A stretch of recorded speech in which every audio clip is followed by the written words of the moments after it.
Nagpapatuloy po tayo sa ating pag-aaral, sa ating serye ng pagkilala kung sino po ba ang ating Panginoong Hesus sa kanyang naging buhay, ministeryo, mga pagtuturo at mga tagpo na nangyari sa Biblia kung saan makikilala natin ang buhay ng ating Panginoong Hesus. At katulad po last week, nagpag-aralan po natin yung isang encounter ng isang tauhan po sa Biblia na sino po yon? Si Nicodemo, na nakatagpo, na-encounter po ang ating Panginoong Hesus at nalaman po niya yung katotohanan na dapat po niyang malaman sa kanyang buhay sa panahong iyong nabubuhay ang ating Panginoong Hesus. At ngayong umaga, ngayong linggo po na ito, ay magkakaroon po ulit tayo ng pag-aaral sa isa pa ding encounter sa Biblia. At ito po ay makikita po natin sa John chapter 4, buong hanggang verse 42 po. John chapter 4, verses 1 to 42.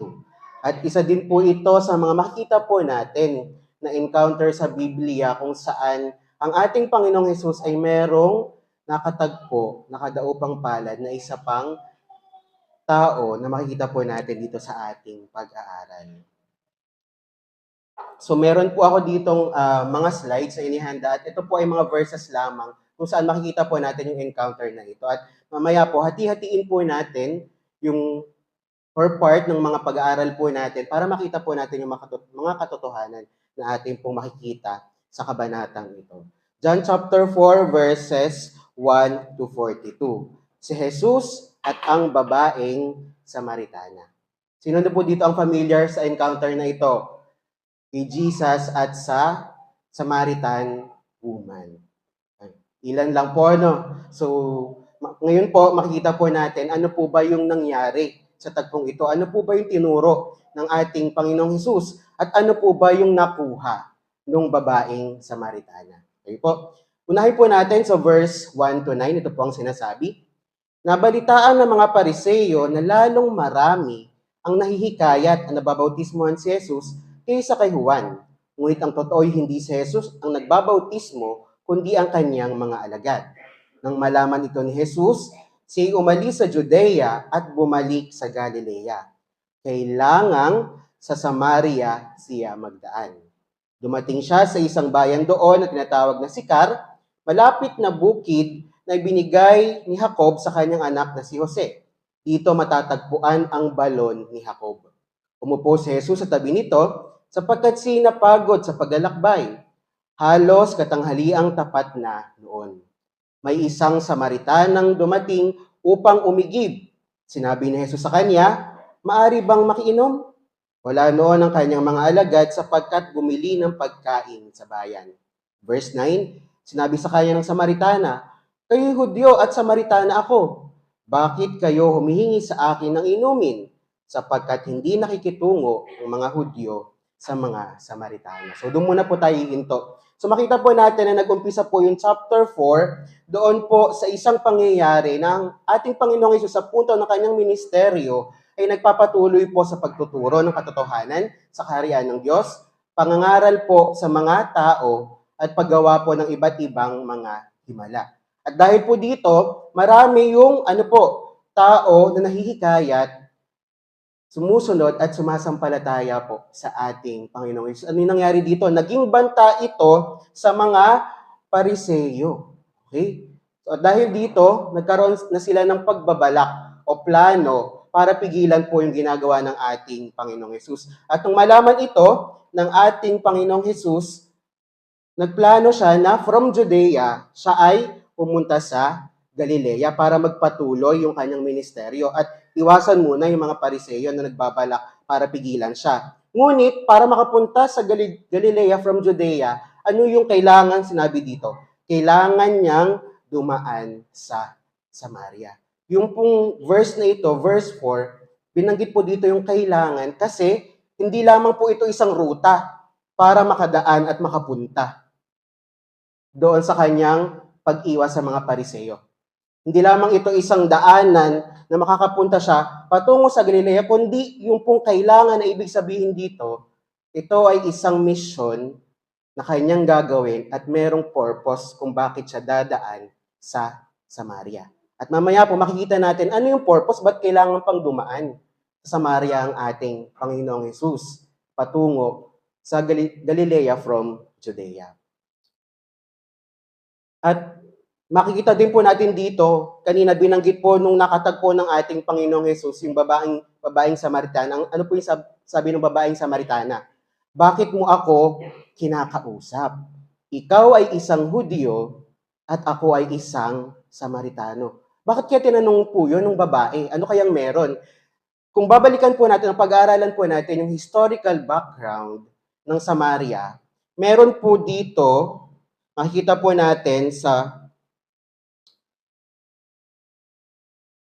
2 King, chapter 17, verse 24 to 41, yung historical root kung bakit ganun yung respond nung babaeng Samaritana sa pagkausap sa kanya ng ating Panginoon. Di ba, humihingi po ang ating Panginoong Hesus ng inumin doon sa babaeng Samaritana. Pero ang naging tugon niya, bakit mo ako kinakausap? Isa kang Hudyo at ako ay isang Samaritano. Sa panahon po kasi na ito, nagsimula ito doon sa Lumang Tipan, matagal na pong merong conflict sa mga Samaritano at sa mga Hudyo. At yung pong mga Samaritano, sila po ay tinuturing na unclean. Bakit?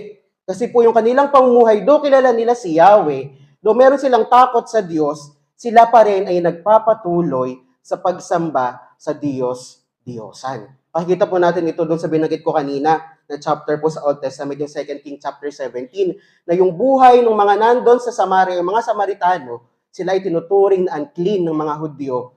Sila po ay tinuturing na makasalanan. Kaya po, iniiwasan sila ng mga Hudyo.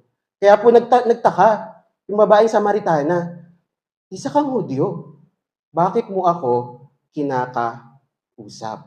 Okay? Mamaya malalaman po natin ano yung reason. Bakit sa kabila po ng kalagayan nung lahi, nung lugar, nung babae, ay nakuha pa rin siyang kausapin ng ating Panginoong Jesus. Pagpatuloy po natin sa verse 10 hanggang sa mga sumusunod, verse 10 to 14, ito po ang sinasabi. Sumagot si Jesus, kung alam lamang ninyo kung ano ang pinagkakaloob ng Diyos at kung sino itong humihingi sa inyo ng inumin, marahil ay kayo ang hihingi sa Kanya at kayo na may bibigyan niya ng tubig na nagbibigay buhay. Ginoo, wika ng babae, malalim ang balong ito at wala man lamang kayong panalok. Saan kayo kukuha ng tubig na nagbibigay buhay? Higit pa ba kaysa sa aming ninunong si Jacob na nagbigay sa amin ng balong ito? Uminom siya rito, pati ang kanyang mga anak at ang kanyang mga hayop. Sumagot si Jesus, ang minom ng tubig na ito'y muling mauuhaw. Ngunit ang umiinom ng tubig na binibigay ko ay hindi na muling mauuhaw. Ito'y magiging isang bukal sa loob niya, babalong at magbibigay sa kanya ng buhay na walang hanggan. Makikita po natin dito yung isa pang pag-uusap. Dahil nagkaroon po ng kaisipan yung babaeng Samaritana na bakit mo ako kinakausap? Isa kang Hudyo at ako ay isang babaeng mula sa Samaria, isang Samaritano. Ngunit ano po yung naging tugon ng ating Panginoong Jesus? Ano po yung sabi niya sa babae? Meron po siyang binanggit na palaisipan. Sabi, kung alam lamang ninyo kung ano ang pinagkakaloob ng Diyos at kung sino itong humingi sa inyo ng inumin, marahil ay kayo ang hihingi sa Kanya at kayo na may bibigyan niya ng tubig na nagbibigay buhay. Nung sinabi po yun ng ating Panginoong Jesus, ano yung naging kaisipan ng babae? Na-curious siya. Ano ba yung tubig na sinasabi mo na nagbibigay buhay? Higit pa ba ito dun sa tubig na ininom ng aking mga ninuno? Higit pa ba ito dun sa tubig na ininom ng mga lahing sumunod kay Jacob at ng mga hayop niya? Ano po yung sagot ng ating Panginoong Jesus? Binigyan ulit niya ng isang palaisipan. Ang uminom ng tubig na ito ay ang uminom ng tubig mula sa balon ay muling mauuhaw. Pero yung binabanggit po ng ating Panginoong Jesus na tubig na sinasabi niya dun sa babaeng Samaritana, ang sinamang uminom nun ay hindi na muling mauuhaw. Ito ay bubukal sa kanyang loob, magiging balong at magbibigay sa kanya ng buhay na walang hanggan. Sa oras po kasi nito, katanghaliang tapat, makikita po natin na yung babae meron siyang pangangailangan. Kailangan niyang umigib ng tubig. para doon sa kanyang gagamitin, para sa kanya mismo, personal, na kanyang iinumin. Ngunit nung makita siya ng ating Panginoong Yesus, merong nakita ang Panginoong Yesus doon sa babae na higit niyang kailangan kumpara doon sa physical na kukunin niya doon sa balon. Nakita ng ating Panginoong Yesus yung pangangailangan ng babae, yung kanyang kalagayan, na mas kailangan niya yung ibibigay o yung sinasabi ng ating Panginoong Yesus. Ano po kayo pangangailangan na ito ng babae? Tapos sa verse 15 po hanggang sa mga sumusunod, sinabi ng babae, Ginoo, kung ganyan po'y bigyan ninyo ako ng tubig na sinasabi ninyo nang hindi na ako mauhaw, di pumarito pa upang sumalok. So, ulit, yung pong babae, nasa kaisipan pa rin niya, physical na water pa rin, physical na tubig pa rin. Yung nahahawakan, yung naiinom, yun pa rin yung nasa isip niya kasi yun pa lang yung kailangan niya, nakikita niyang kailangan niya sa oras na ito. Ang sabi po sa verse 16 na sumunod, umuwi ka at isama mo rito ang iyong asawa, wika ni Jesus.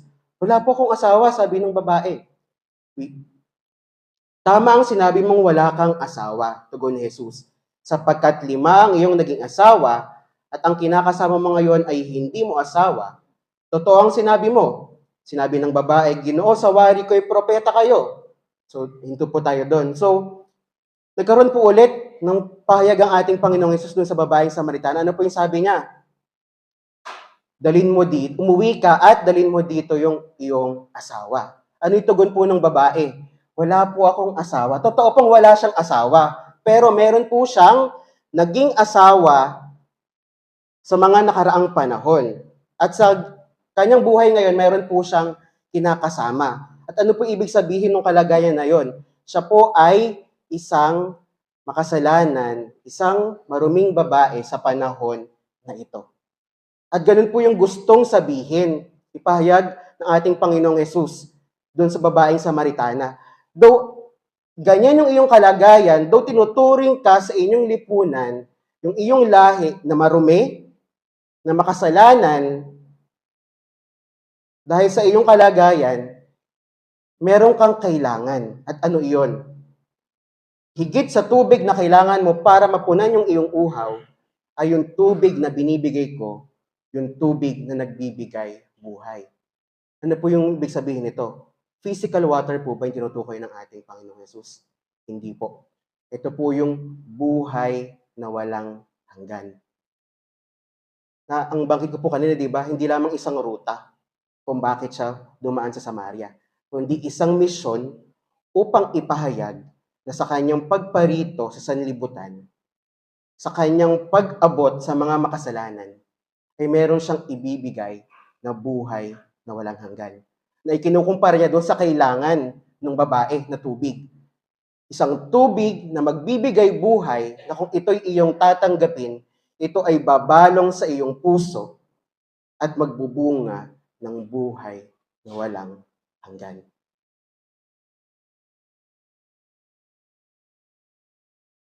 Ano po yung sumunod nangyari? Sinabi ng babae, Ginoo, sa wari ko'y propeta kayo. Dito sa mundok na ito, sumamba sa Diyos ang aming mga magulang, ngunit sinasabi ninyong mga Hudyo na sa Jerusalem lamang dapat sambahin ng Diyos. Tinugon siya ni Jesus, maniwala ka sa aking ginang. Dumarating na ang panahon na sasambahin ninyo ang Ama, hindi lamang sa mundok na ito o sa Jerusalem, hindi nyo nakikilala ang inyong sinasamba, ngunit nakikilala namin ang aming sinasamba, sapagkat ang kaligtasan ay galing sa mga Hudyo. Ngunit dumarating na ang panahon, ngayon na nga, na ang mga tunay na sumasamba sa Ama ay sasamba sa Espiritu at katotohanan, sapagkat ito ang hinahanap ng Ama sa mga sumasamba sa Kanya. Ang Diyos ay Espiritu, kaya dapat siyang sambahin sa Espiritu at sa katotohanan. Makita po natin na biglang iniba po ng babae yung usapan. From doon sa katotohanan na pinapahatid ng Panginoong Hesus na siya ay isang makasalanan na merong kailangan na ako ang magbibigay, meron na pong pinasok yung babae na isang katotohanan doon sa panahon na yun. Ano po yun? Sinabi po niya na yung kanyang mga magulang ay ano po? Sumasamba doon sa bundok at yung mga Hudyo ay sumasamba sa Jerusalem. Ano po ibig sabihin nun? Nasa panahong ito, yung pagsamba ng mga Hudyo at pagsamba ng mga nandun sa Samaria ay tawag po dito, hindi po katulad ng ginagawa ng mga nasa Samaria. Sabi po ng mga Hudyo, kayo ay sumasamba sa Jerusalem kasi tingin nila nandun ang Diyos. At ito namang magulang ng babaeng Samaritana, sila ay sumasamba doon sa bundok kasi ang tingin nila ay nandun yung paraan o lugar kung paano nila sasambahin ang Diyos. Ngunit ang pinapahati dito ng ating Panginoong Hesus, darating yung panahon na hindi na sa tradisyon, hindi na sa ritual, hindi na sa lugar kung paano ninyo sasambahin ang Diyos. Ano po ibinanggit dito ng ating Panginoong Hesus? Dumarating na ang panahon na ang Diyos ay sasambihin ninyo sa Espiritu at katotohanan. Hindi na sa lugar ng iyong magulang.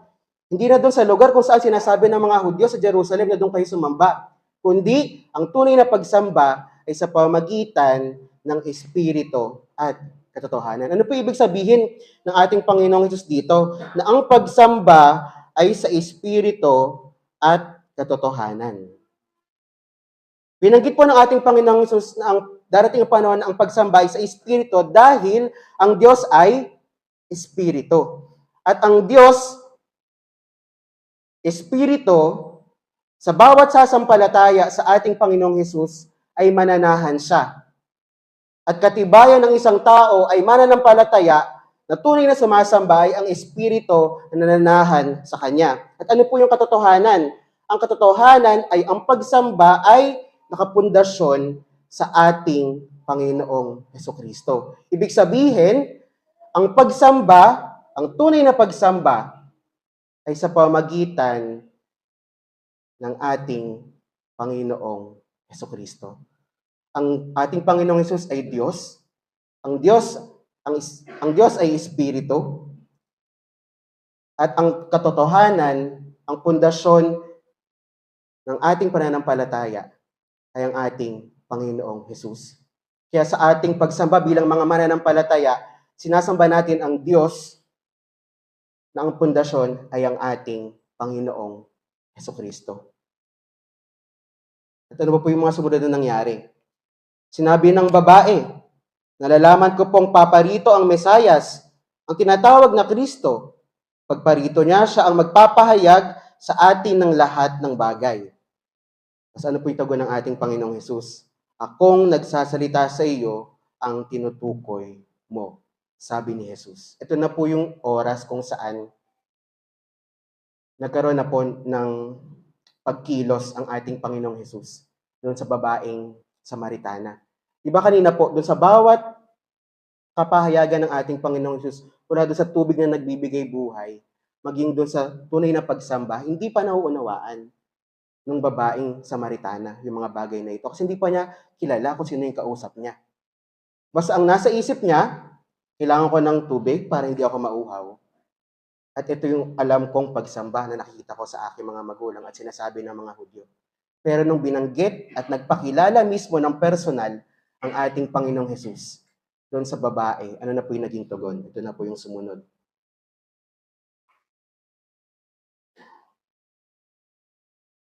Dumating ng sandaling iyon ang kanyang mga alagad, na bigla sila nang makita nakikipag-usap siya sa isang babae, o isa man sa kanila ay walang nagtanong kung anong ibig ni Jesus o kaya kung bakit siya nakikipag-usap sa babae. Iniwan ng babae ang kanyang banga, bumalik sa bayan at sinabi sa mga taga roon, "Hali kayo, tingnan ninyo ang taong nagsabi sa akin ng lahat ng ginawa ko. Siya na kaya ang Kristo?" Kaya't lumabas sila ng bayan at nagpunta kay Jesus. Samantalang makailang ulit na sinabi sa kanya ng mga alagad, "Rabay, kumain na po kayo?" Ngunit sumagot siya, Ako'y may pagkaing hindi ninyo alam, kaya't nag-uusap-usap ang mga alagad. May nagdala sa kanya ng pagkain, sinabi sa kanila ni Jesus, ang pagkain ko ay tuparin ang kalooban na nagsugo sa akin at ganapin ang pinagagawa niya. Hindi ba sinasabi ninyo, 4 na buwan pa at anihan na? Sinasabi ko sa inyo, masdan ninyo ang mga bukid, hinog na at handang haniin. Ang gumagapas ay tumatanggap ng upa at ang nagtitipon ng bunga para sa buhay na walang hanggan. Kaya't magkasamang nagagalak ang naghahasik at ang nagaani. Kaya totoo ang kasabihang iba ang naghahasik at iba naman ang nagaani. Sinugo ko kayo upang anihin ang hindi ninyo ihasik, nagpagalang iba at kayo ang nagaani sa kanilang pinagpagalan. Maraming Samaritano sa bayang yaon ang sumampalataya kay Jesus dahil sa patutong ito ng babae. Sinabi niya sa akin ang lahat ng aking ginawa, kaya't paglapit ng mga Samaritano kay Jesus, hiniling nila na tumigil muna siya roon at nanatili siya roon ng 2 araw. At marami pang sumampalataya nang mapakinggan siya. Sinabi nila sa babae, nanampalataya kami ngayon hindi dahil sa sinabi mo, kundi dahil sa narinig namin sa kanya, nakilala namin siya nga ang tagapagligtas ng sanlibutan. Nung nagpakilala mismo po ang ating Panginoong Hesus ng personal, sinabi niya na siya yung tinutukoy niya. Ako ang nagsasalita ngayong tinutukoy, ang Mesiyas, ang tinatawag na Kristo, na siyang magiging tagapagligtas ninyo. Ano yung naging tugon ng babae? Iniwan niya yung kanyang dalang banga at ipinamalita niya sa mga taga-Samaria yung kanyang nalaman, yung kanyang tinanggap na katotohanan. Nung oras po mismo na yon, nakita po natin yung pagbabago dun sa babaeng Samaritana, nakakilala at nakaunawa kung sino po ba yung kanyang kausap, ang ating Panginoong Jesus. At meron pa pong katotohanan dito. Pinahayag po ng ating Panginoong Jesus sa mga alagad kasi dumating na po yung mga alagad sa binasa po natin. At ano po yung binanggit ng ating Panginoong Jesus? Hinog na yung mga dapat anihin at kailangan ng mga mang-aani. At ito na yung panahon para gawin yung pag-aani. Ano yun? Para patuloy na ipamalita yung kaharian ng Diyos, yung paghahari ng Diyos, at yung mabuting balita na papakita, papatunayan, papahayag ng ating Panginoong Hesus sa kanyang pagparito. Makita po natin na doon sa ginawa ng babaeng Samaritana, matapos po niya na malaman, makita yung katotohanan, pinapahayag ng ating Panginoong Hesus. Ano po yung sumunod? Yung binalita niya doon sa kanyang mga kababayan. Marami pa ang sumampalataya. At ano po yung magandang katotohanan dito? Na sa isang tao na ginamit ng Diyos para ipahayag yung katotohanan patungkol sa Panginoong Hesus, marami ang nakarinig. At doon sa mga nakarinig na yon, maaring may tumugon o maaring may hindi tumugon. Sa mga tumugon na ito, ano po yung binanggit nila? Na maganda po dito. Hindi sila nanampalataya dahil sa sinabi nung babae sa kanila. Nanampalataya sila dahil nakita nila at nakilala nila ang tagapagligtas. At yung babaeng Samaritana na makasalanan, na merong kailangan, ay ginamit ng Panginoong Hesus upang ipahayag yung katotohanan patungkol sa Kanya at sa pamamagitan nito ay marami pa ang sumampalataya sa ating Panginoong Hesus. Makita po natin yung katotohanan na nangyari ito sa huli, part po nung John chapter 4 verses 1 to 42. Na sumampalataya yung iba pang mga tao doon sa Samaria dahil nakilala mismo nila yung tagapagligtas ng ating Panginoong Hesus. Hindi dahil sa tao, kundi dahil pa rin sa katotohanan ng ating Panginoong Hesus. Ginamit lamang na kaparaanan ng ating Panginoong Hesus yung babaeng Samaritana para patuloy na ipahayag kung sino siya sa panahon na ito. Siya yung Mesiyas, siya ang Kristo, siya yung tagapagligtas na hinihintay. Una ng mga Hudyo at ganun din darating sa mga Hentil. At base po dito sa mga pangyayaring ito, ano po yung mga katotohanan na gusto pong ituro sa atin?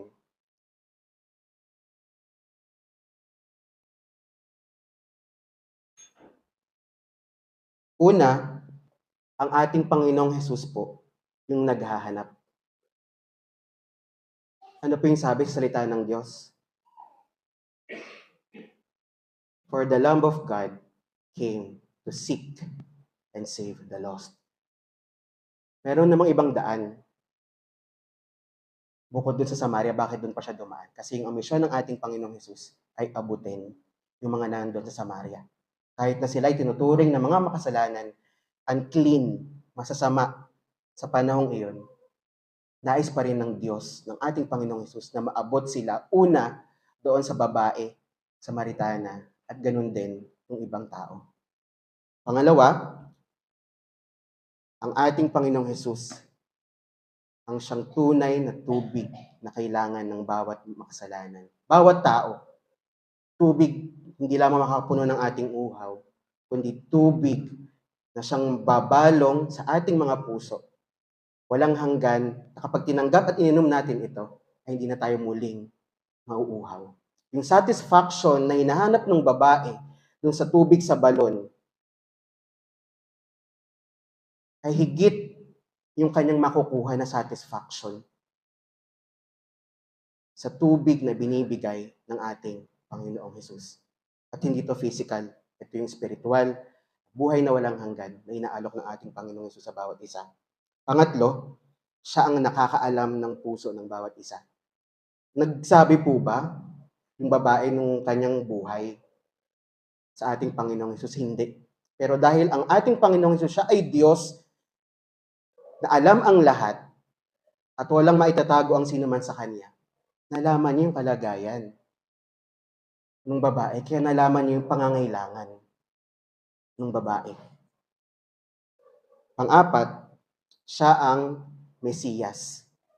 Ako ang nagsasalita sa iyo, ang tinutukoy mo. Ang Mesiyas, ang Kristo, ang tagapagligtas na hinihintay ninyo. At panghuli,